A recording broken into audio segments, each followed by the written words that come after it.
तो हमने अभी तक रैक के कंपोनेंट्स देखे हैं, या और कंपोनेंट किस तरीके से हम इम्प्रूव कर सकते हैं, या फिर उसमें कुछ चेंजेस जो करना है हम कर सकते हैं, राइट। सो क्या क्या देखा हमने, या फिर रैक के कौन से कंपोनेंट होते हैं।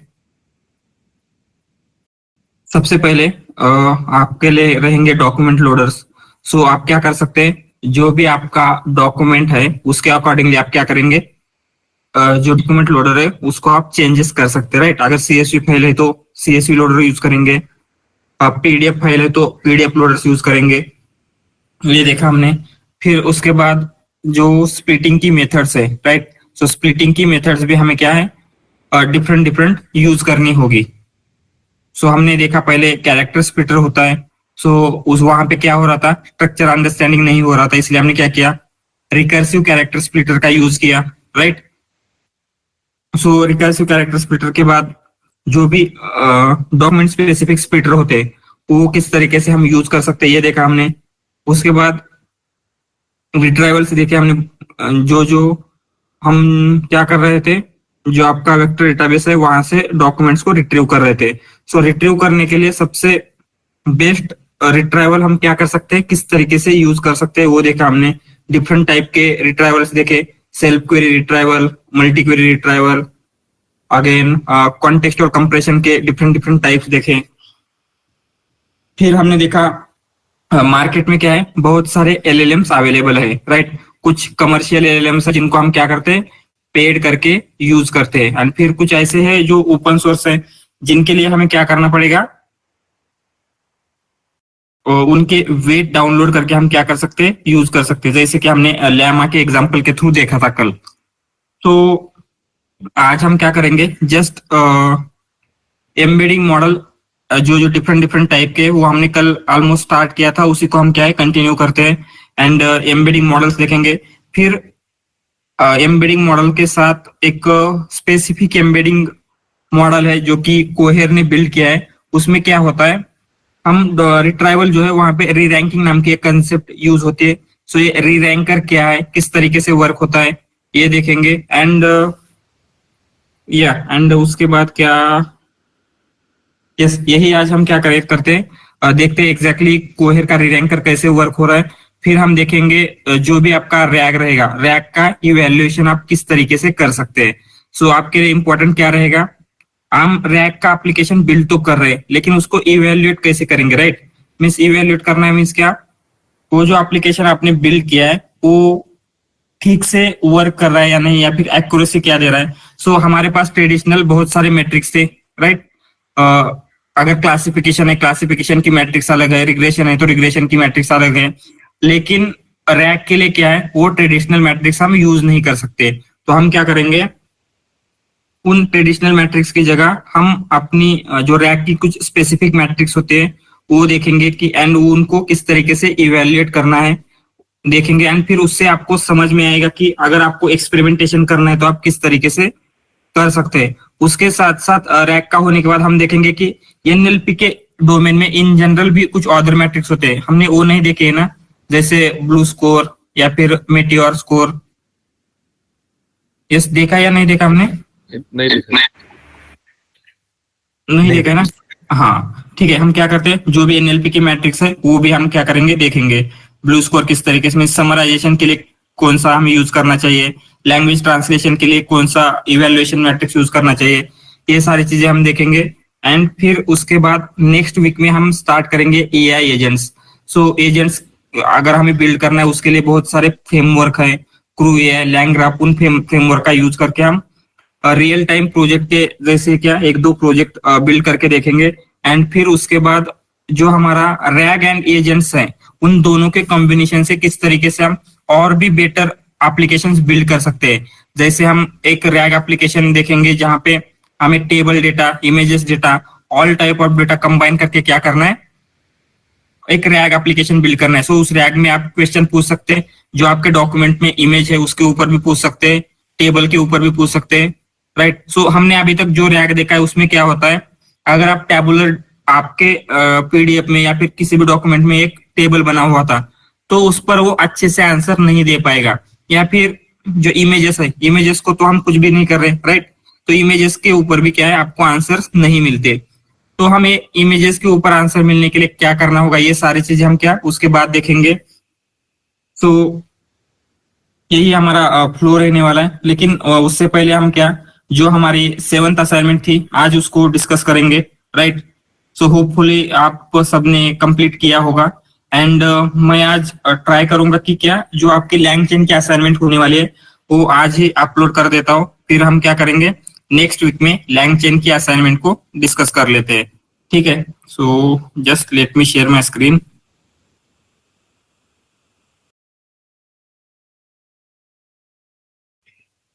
या इज इट विजिबल?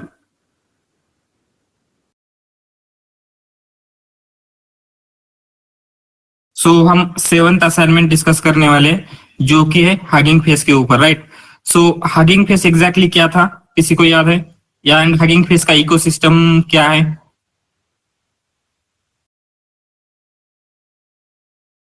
तो बेसिकली क्या था, हगिंग फेस एक कंपनी है जहां पे क्या हो रहा है मशीन लर्निंग के लिए या फिर स्पेसिफिकली अगर हम एनएलपी के लिए बात करें तो क्या है उसमें बहुत सारे ऐसी इंपॉर्टेंट थिंग्स अवेलेबल है। जैसे उनका हगिंग फेस हब है। हगिंग फेस हब में क्या होता है, बहुत सारे प्री ट्रेन्ड मॉडल आपको क्या हगिंग फेस हब के ऊपर मिलेंगे। सो अगर आपको किसी भी स्पेसिफिक टास्क के लिए मॉडल चाहिए तो हम क्या कर सकते हैं, हगिंग फेस हब से चूज कर सकते हैं। सो मॉडल चूज करने के लिए हमने हगिंग फेस हब के ऊपर क्या कर रहे थे, किसी को याद है क्या? फिल्टरिंग कर रहे थे हम, राइट, टास्क के अकॉर्डिंगली। सो हगिंग फेस हब के ऊपर आप मॉडल्स का यूज कर सकते हैं।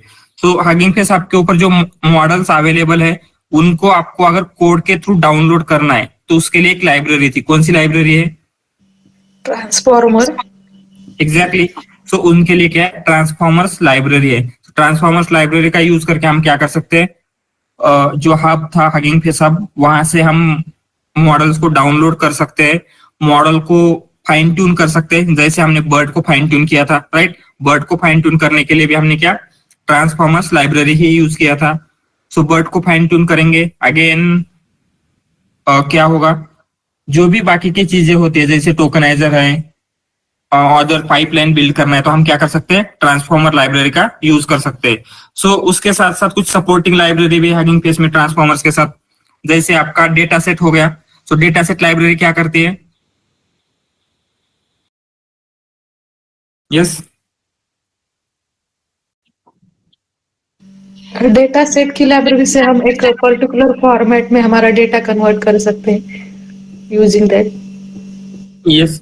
सो बेसिकली अगर आपको hugging face means hugging face आपसे कोई मॉडल को फाइन ट्यून करना है तो आपको क्या करना पड़ेगा, डेटा डेटा सेट को एक स्पेसिफिक फॉर्मेट में कन्वर्ट करना होता है। एंड वो करने के लिए हमें डेटा सेट लाइब्रेरी हेल्प करती है। सो हमने फाइन ट्यूनिंग के time data set library use की थी। अगेन हमने कल बिट्स एंड बाइट्स लाइब्रेरी देखी थी, वो किस लिए यूज हो रही थी? सर क्वांटाइज करने के लिए। यस, मॉडल को अगर हमें क्वांटाइज करना है मींस मॉडल के लिए जो स्पेस लगने वाला है वो रिडक्शन के लिए हमने बिट्स एंड बाइट्स यूज किया था। वो भी क्या है, हगिंग फेस की ही एक सपोर्टिंग लाइब्रेरी है। सो हगिंग फेस के इकोसिस्टम में क्या है, बहुत सारी लाइब्रेरीज अवेलेबल है। सो हम क्या कर सकते हैं, हमारे टास्क के अकॉर्डिंगली यूज करेंगे। एंड मोस्ट फेमस लाइब्रेरी कौन सी है, ट्रांसफॉर्मर्स, जो आपको बहुत सारे चीजों के लिए यूज हो सकते हैं। सो ट्रांसफॉर्मर लाइब्रेरी जब हम यूज करेंगे तो उसके लिए क्या एडवांटेजेस है एंड इसके क्या लिमिटेशंस हो सकते हैं? What are the advantages and limitations of transformers library? Yes,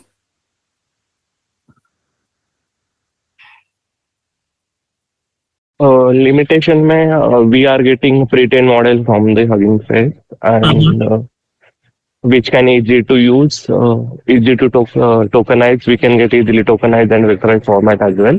and limitation में इसका जो बैकएंड में इसका जो सपोर्ट रन होता है इट टेकिंग मतलब इसको हार्डवेयर ज्यादा लगता है and I guess that's it.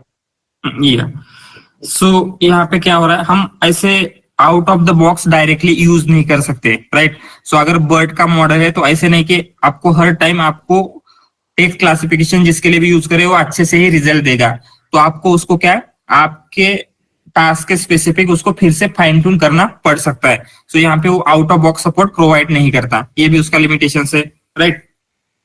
सो उसके बाद ऐसे कौन से टास्क है जो हगिंग फेस के ट्रांसफॉर्मर्स लाइब्रेरी में सपोर्ट होते हैं? जस्ट फ्यू टास्क आप बोल सकते हैं। Classification, summarization, NER, translation. या सो ये सब टास्क हम क्या कर सकते हैं, ट्रांसफॉर्मर के लाइब्रेरी से सॉल्व कर सकते हैं। सो अगर आपको क्या करना है, समराइजेशन की पाइपलाइन बिल्ड करनी है, सो आपको जस्ट समराइजेशन करना है। उसके लिए आपको पाइपलाइन बिल्ड करनी है यूजिंग गूगल का T5 मॉडल। तो आप कैसे कर सकते हैं?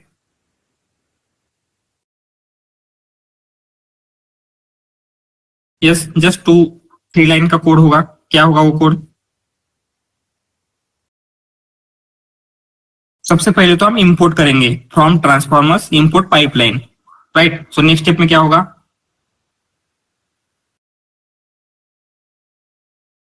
From underscore pretrain. Yes, From underscore pretrain model name we have to. या सो पाइपलाइन हमें डिफाइन करनी होगी। पाइपलाइन में हम क्या करते हैं, पाइपलाइन के अंदर आर्ग्यूमेंट्स पास करेंगे। कौन से आर्ग्यूमेंट्स पास करते हैं? सबसे पहले आपको मस्ट आर्ग्यूमेंट कौन सी है जो आपको पास करनी है? टास्क पास करेंगे, इसमें task, right.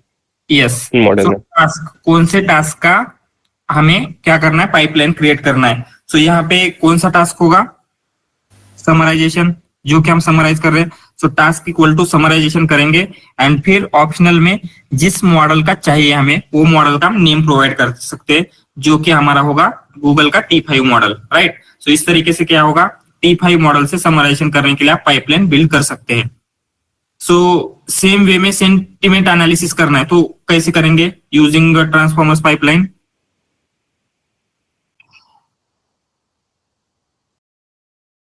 Same sir, pipeline define करेंगे, उसमें सेंटिमेंट एनालिसिस करेंगे।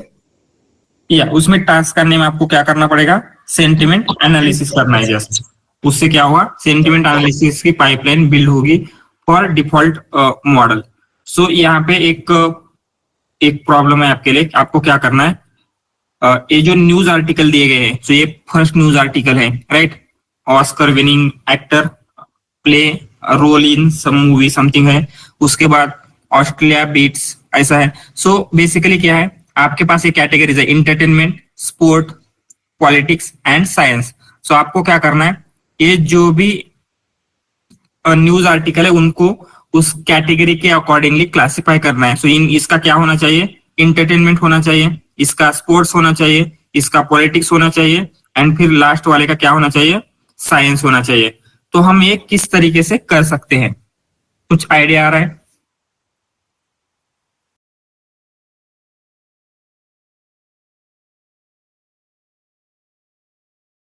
तो फ्यू शॉर्ट क्लासिफिकेशन हमने कुछ किया था। फ्यू शॉर्ट क्लासिफिकेशन बेसिकली क्या होता है? With examples. 0 शॉट है या फ्यू शॉट है? या sorry, zero shot classification. Yes, क्या हो रहा था उसमें? 0 शॉट क्लासिफिकेशन हम यूज करेंगे उसमें।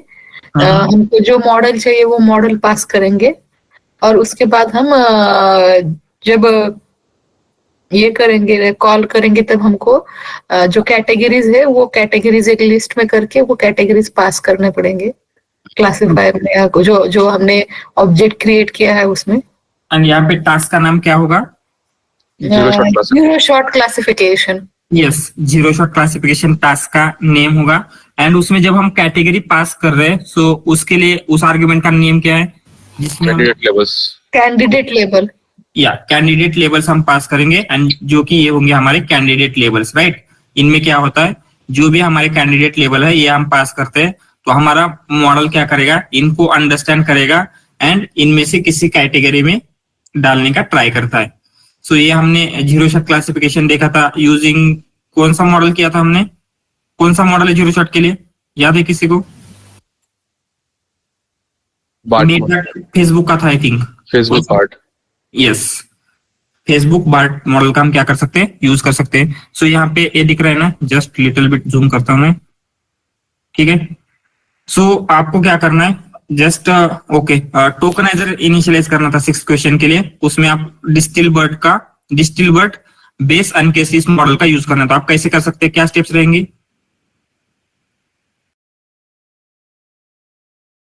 सबसे पहले क्या हमें इंपोर्ट करना पड़ेगा एंड कहां से करना पड़ेगा?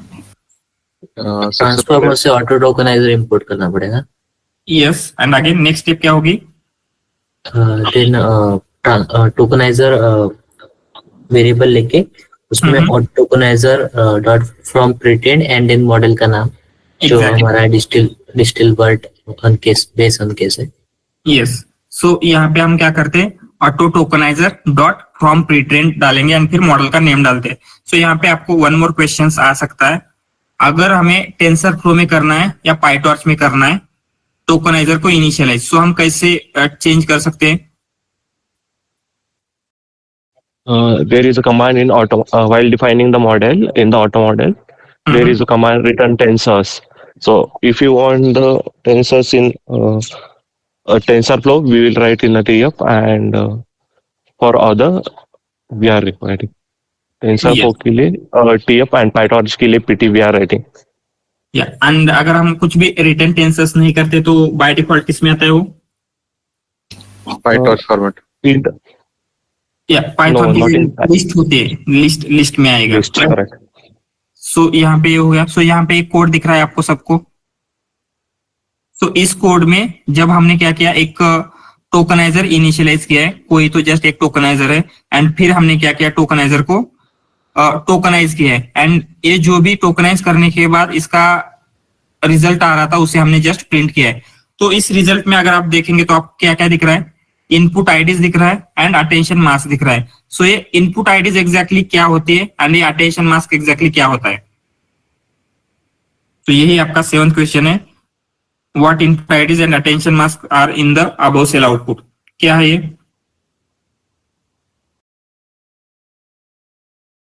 सबसे पहले इनपुट आईडीज क्या होती है? Position of that word in the vocabulary. Yes, so ये बेसिकली क्या है, हम वोकैबुलरी में जितने भी वर्ड्स है हर एक वर्ड की एक पोजीशन लेते हैं, हर एक वर्ड के लिए यूनिक आईडी हमने असाइन की थी, वो हम क्या करते हैं यहाँ से रिप्लेस कर देंगे। जो भी हमारा टोकन था, अगर दिस होगा तो दिस का मे बी ये आईडी थी। इस तरीके से क्या हुआ, इनपुट आईडीज क्रिएट किया। फिर अटेंशन मास्क क्या है ये?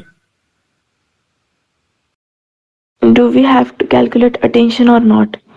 यस, सो ये यहाँ पे जितने भी टोकन है हर एक टोकन के लिए अटेंशन कैलकुलेट करना है या नहीं करना है, ये डिसाइड करने के लिए अटेंशन मास्क यूज होता है।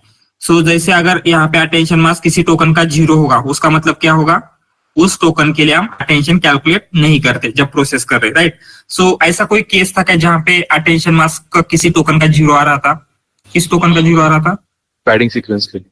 एग्जैक्टली, जब हम पैडिंग करते हैं तो जो भी पैडेड हमारे टोकन होते, पैडिंग के लिए जो टोकन यूज किए थे, हम उनके साथ क्या अटेंशन कैलकुलेट नहीं करते, राइट। क्योंकि पैडिंग के जो भी टोकन थे उसका कुछ हमें इंपॉर्टेंस नहीं है उतना ज्यादा, इसलिए हम क्या करते हैं, वहां पे अटेंशन मास्क उसका 0 होगा। सो यही है जो क्वेश्चन हमने प्रीवियसली देखा था, how do you return PyTorch tensor in above code. So इस कोड में हमें क्या करना है, इंस्टेड ऑफ यहाँ पे आपको लिस्ट दिख रही होगी, राइट। सो ये लिस्ट की जगह आपको क्या करना है, पाइटॉर्च के टेंसर्स रिटर्न करने हैं। तो कैसे कर सकते हैं, कौन से आर्गुमेंट थे उसके लिए? Return tensors. Yes, return tensors equal to PT करेंगे तो पाइटॉर्च के होंगे, टीएफ करेंगे तो टेंसरफ्लो के होंगे। सो उसके बाद जो आपका बर्ट मॉडल है, बर्ट मॉडल में ये कुछ आपके क्या थे, स्पेशल टोकन्स थे। कौन से? Pad, UNK, CLS, SCP, mask. So ये टोकन क्या रिप्रेजेंट करते हैं, ईच टोकन?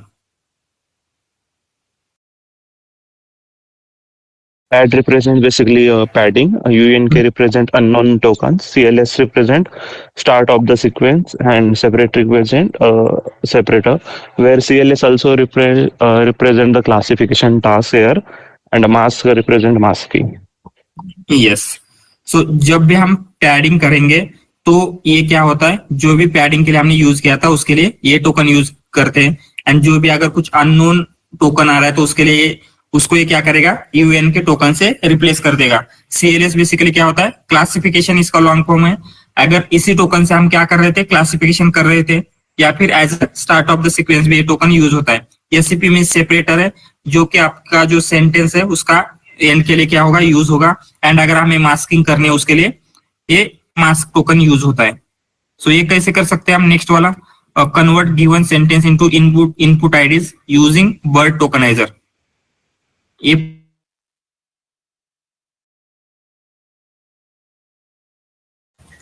सबसे पहले ट्रांसफॉर्म में से auto model, TF auto model and auto tokenizer install करना पड़ेगा।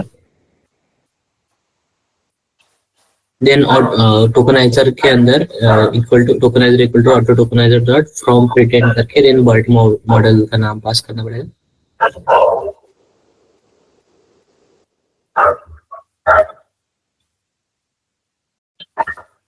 एंड देन टोकनाइजर के अंदर जो भी हमारा सेंटेंस है वो डाल के टोकनाइज हो जाएगा।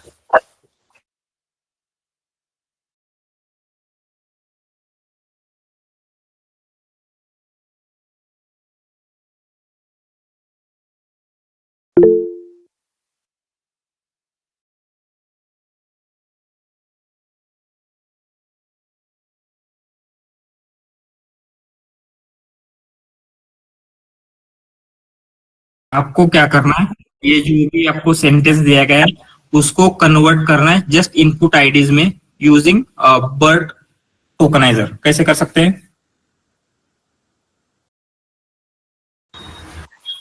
from transformer we have to import auto tokenizer, auto model, TF auto model, and then we have to pass in one variable like tokenizer equal to auto tokenizer dot from pretend, and in bracket we have to pass the model name word base uncased, and this parameter do lowercase, so it will be true, and after that we have to pass a statement or any text in the tokenizer.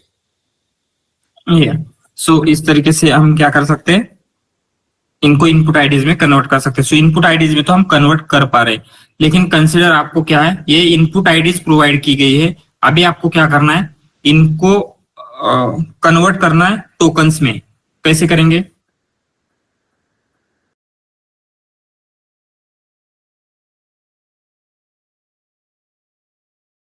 Converted convert IDs to tokens करके एक function है tokeniser में।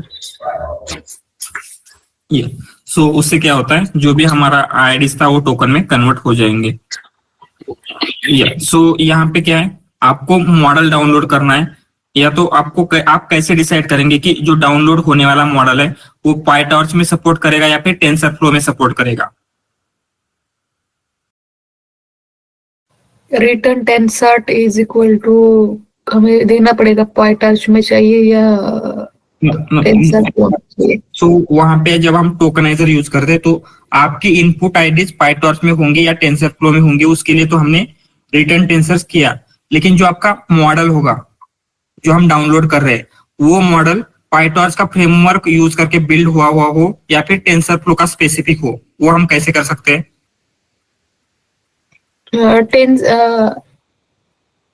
PyTorch के लिए by default auto से होगा, auto model suppose, auto model, yes. And for TensorFlow सिर्फ उसके आगे टीएफ लगेगा, TF auto model something. Exactly. So अगर आपको मॉडल डाउनलोड करना है पाइटॉर्च से, तो जो आपका ऑटो मॉडल था, ऑटो मॉडल से क्या होगा, बाय डिफॉल्ट पाइटॉर्च का मॉडल डाउनलोड होता है। इवन आपने किसी टास्क के लिए करना है, जैसे auto model for sequence classification, auto model for causal LM, तो हम क्या करेंगे, जस्ट डिफॉल्ट करेंगे तो क्या होता है, पाइटॉर्च का मॉडल डाउनलोड होगा। लेकिन अगर आपको टेंसरफ्लो का मॉडल चाहिए तो आपको क्या करना पड़ेगा, इसके स्टार्टिंग में टीएफ लगाना पड़ेगा, TF auto model for causal LM, TF auto model for sequence classification, right. वहां पे क्या होता है, टेंसरफ्लो स्पेसिफिक मॉडल डाउनलोड हो जाएगा। दोनों में मतलब मेन डिफरेंस क्या है, जस्ट आप कौन सा फ्रेमवर्क यूज कर रहे हैं बाकी की सारी चीजें करने के लिए। सो अगर आप पाईटॉर्च यूज करें तो कैसे होता है, पाईटॉर्च के जो टेंसर है वो किसी स्पेसिफिक फॉर्म में स्टोर होते हैं जिनको डिकोड करना सिर्फ पाईटॉर्च की लाइब्रेरी को आता है। सेम वे में टेंसर फ्लो के भी टेंसर कुछ डिफरेंट वे में स्टोर होते हैं। सो आप बाकी की चीजों के लिए कौन सा फ्रेमवर्क यूज कर रहे हैं, उसके लिए हम क्या करते हैं, पाईटॉर्च या टेंसर फ्लो क्या करेंगे, यूज करेंगे। Okay.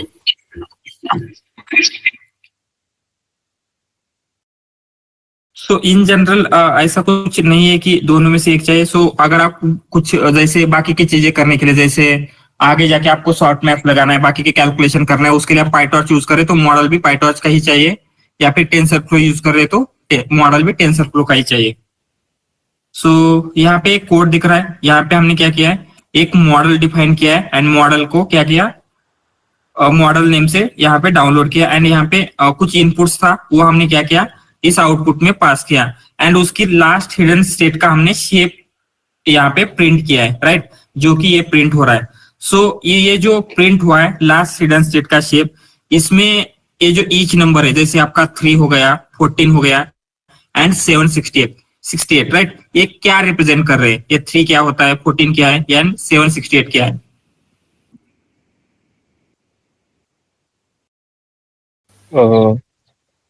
Basically, 3 represent how many number of sentence or sequence we have passed, and 14 represent in each sentence how many tokenizer we have created with the help of padding or without padding. And in 768 we can say that कि हर एक tokens का embedding format, numerical format. Vector कितने size का है, vector dimension. सो यहाँ पे हमने क्या है, 3 सेंटेंसेस पास किए। 3 सेंटेंसेस पास करने के बाद क्या हुआ है, 14 डायमेंशन का ईच सेंटेंस हमने यहाँ पे पैडिंग कर दिया। सो अगर हम पैडिंग नहीं करते तो बाय डिफॉल्ट ये क्या करेगा, जो भी मैक्सिमम लेंथ का सेंटेंस है उसके लेंथ के अकॉर्डिंगली पैडिंग हो जाएगी। एंड 768 क्या है, डायमेंशन ऑफ ईच वेक्टर। सो जितने भी वेक्टर्स है उनके डायमेंशन क्या है, 760 डायमेंशन का एक वेक्टर आपका क्या है, क्रिएट हुआ है। सो उसके बाद हम देखते हैं trainer and training argument classes in transformer library जो होते हैं वो एग्जैक्टली क्या होते हैं। सो फर्स्ट ट्रेनर, इसका यूज क्यों होता है,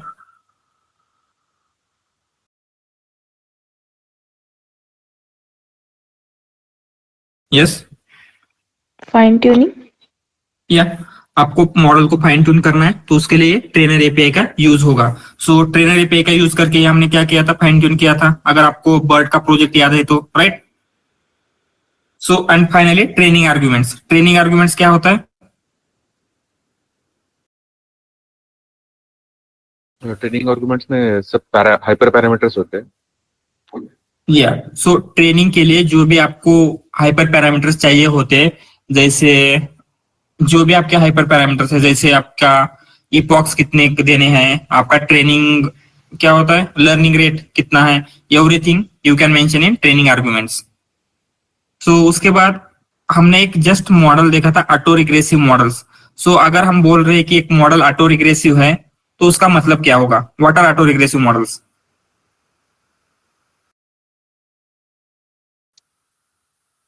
Means it is predicting next word बहुत regressively.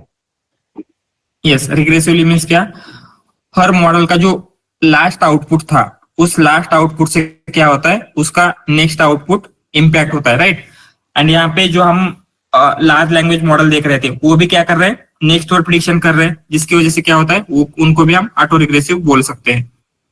सो अगेन ये नेक्स्ट क्वेश्चन वहां पे क्या हो रहा है, ये एक कोड दिया गया है, जस्ट ऐसे कंसिडर कीजिए, वहां पे क्या हो रहा है, output equal to model dot generate. So ये कोई जैसे GPT-2 जैसे एक मॉडल है, उसमें हमने इनपुट दे दिया, यहाँ पे number of beams equal to 5 किया है, no repeat ngram, size equal to 2, max new tokens equal to 50। In this function what a function of input and number of beams. So ये input basically क्या है and number of beams equal to 5 जो दिया है, ये दोनों क्या represent करते हैं। सबसे पहले इनपुट, ये इनपुट क्या है,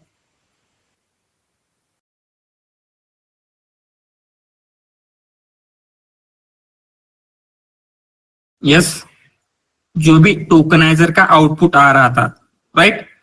वो हम क्या करते हैं यहाँ पे मॉडल में पास कर रहे हैं। सो यहाँ पे नम बीम्स क्या है, ये नम बीम्स इक्वल टू 5 दिया है हमने, इसका मतलब क्या है?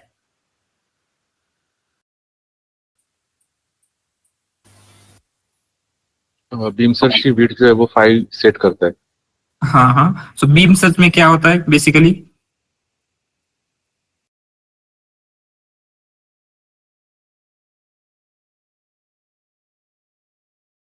तो हमने क्या है डिकोडिंग स्ट्रेटेजीज देखी थी, याद है आपको?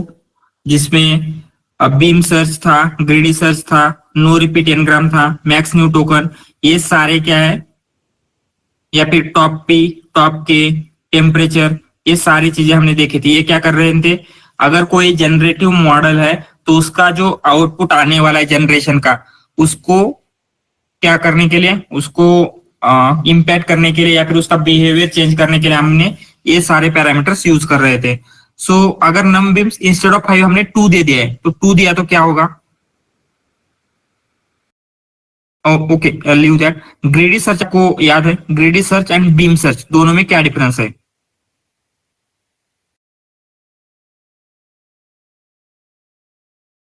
Sir, from probabilities, we check that which word would occur next in greedy search. Like the most highest probability of the word would consider as the next word. Yes, and beam search में क्या होता है? Beam search में अगर value 2 दी है तो वो देखेगा पहले दोनों का प्रोबेबिलिटीज कैलकुलेट करके और फिर आगे मूव करेगा।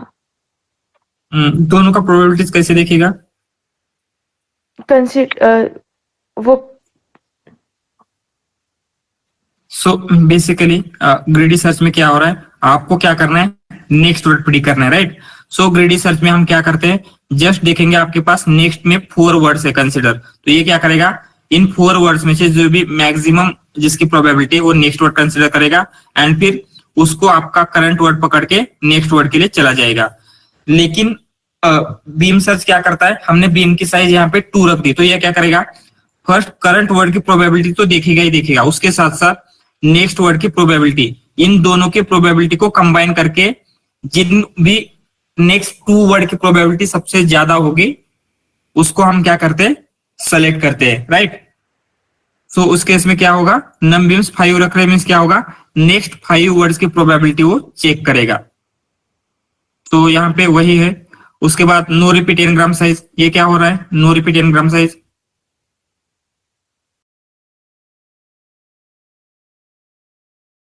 तो आई थिंक किसी ने भी डिकोडिंग स्ट्रेटेजीज नहीं की है, राइट? सो ओके, टेम्परेचर में क्या हो रहा है, किसी को याद आ रहा था? ये याद आ रहा है टेम्परेचर का हमने इट कंट्रोल्स द रैंडमनेस। अगर कम टेम्परेचर रहा तो रैंडमनेस कम रहेगी एंड अगर टेम्परेचर की वैल्यूज हम बढ़ाते जाएंगे तो वो ज्यादा डाइवर्स और क्रिएटिव आउटपुट देगा। एग्जैक्टली। सो अगर आपको डिटर्मिनिस्टिक आउटपुट चाहिए तो हम क्या कर सकते हैं, टेम्परेचर को टूवर्ड्स 0 रखेंगे, राइट? वो 0 के आसपास होगा तो उसमें क्या होगा, डिटर्मिनिज्म आ जाएगा, मीन्स ज्यादा रैंडम नहीं होगा आउटपुट। हर बार अगर हम सेम क्वेश्चन पूछते हैं तो ऑलमोस्ट एवरी टाइम आपको सेम आंसर मिल जाएगा। लेकिन जैसे टेम्परेचर की वैल्यू हम इंक्रीज करते हैं तो क्या होगा, उसमें रैंडमनेस आने लग जाता है। हर बार हम सेम क्वेश्चन पूछेंगे तो क्या होगा, उसके आंसर डिफरेंट डिफरेंट हो सकते हैं। सो लेकिन ये कैसे हो रहा है, टेम्परेचर का जो इम्पैक्ट हो रहा था वो कैसे हो रहा था, हम कहाँ पे टेम्परेचर की वैल्यू से कहाँ पे चेंज होते हैं एग्जैक्टली?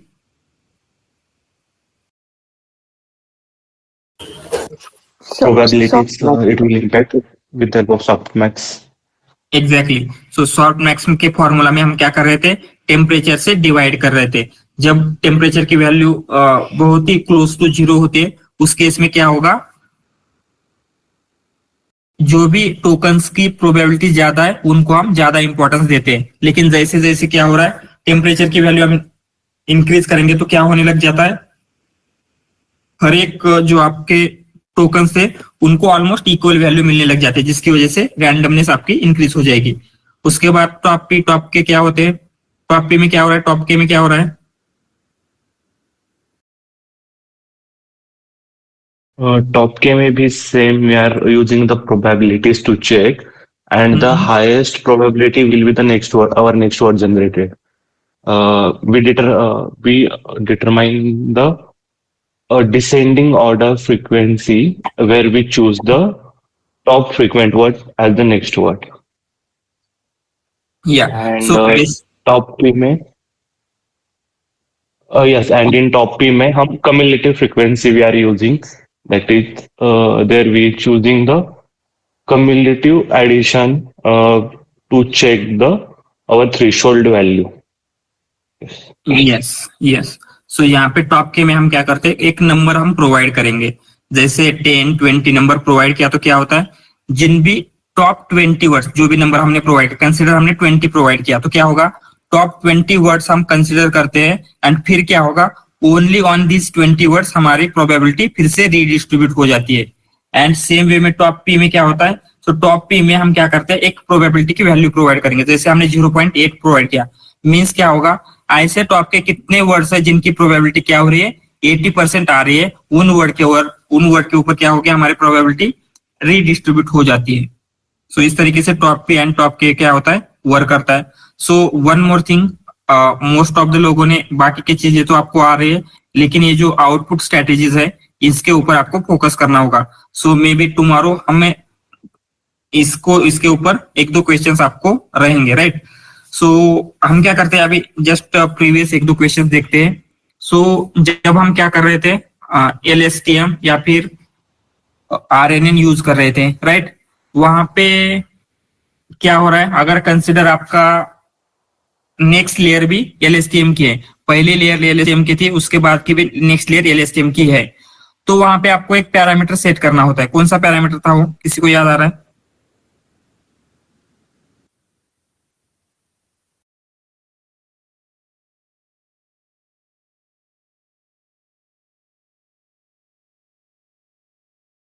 यस, एंड उस पैरामीटर को ट्रू आपको सेट करना होगा, कौन सा था?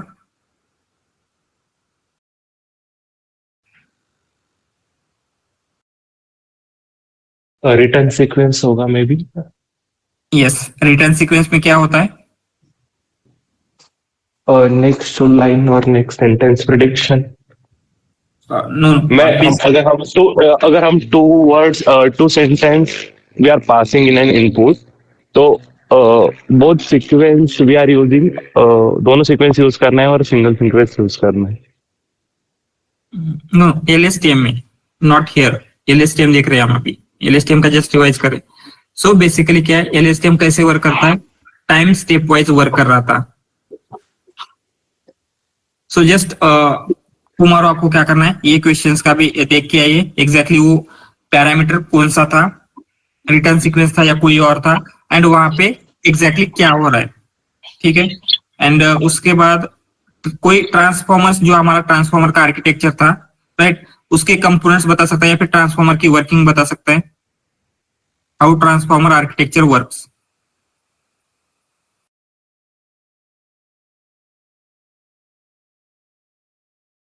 सो जब आपका एक क्लास पूरा खत्म हो जाएगा, राइट, होल सिलेबस होने के बाद आपके 45 मिनट्स के इंडस्ट्री लेवल इंटरव्यूज होंगे। अगर आपको देना है आप दे सकते हैं, ऐसी कंपलसरी नहीं है, लेकिन उस इंटरव्यू में क्या होगा, जितना भी हमने कवर अप किया है होल क्लास में वो आपको पूछा जाएगा, इवन आपके प्रोजेक्ट्स के ऊपर क्वेश्चंस रहेंगे, राइट।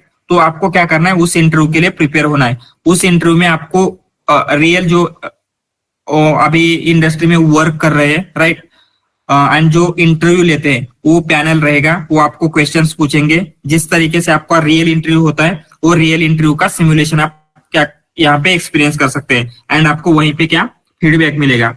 सो आपको सिर्फ ऐसे एक असाइनमेंट के ऊपर क्वेश्चन नहीं होंगे, होल सिलेबस के ऊपर होंगे, राइट। तो आपको क्या करना है, जस्ट वन असाइनमेंट करके नहीं बैठना है, बाकी की चीजें भी आपको आनी चाहिए। सो आपको इंटरव्यू में सिर्फ 1-2 असाइनमेंट के ऊपर क्वेश्चंस आएंगे क्या, राइट। आपको मशीन लर्निंग के भी, इवन नॉट ओनली इस class, NLP and generative AI के ऊपर ही नहीं, आपको मशीन लर्निंग के ऊपर भी आ सकते हैं, पाइथन के ऊपर भी आ सकते हैं। तो आपको सारे क्वेश्चन के आंसर क्या है, आने चाहिए, राइट।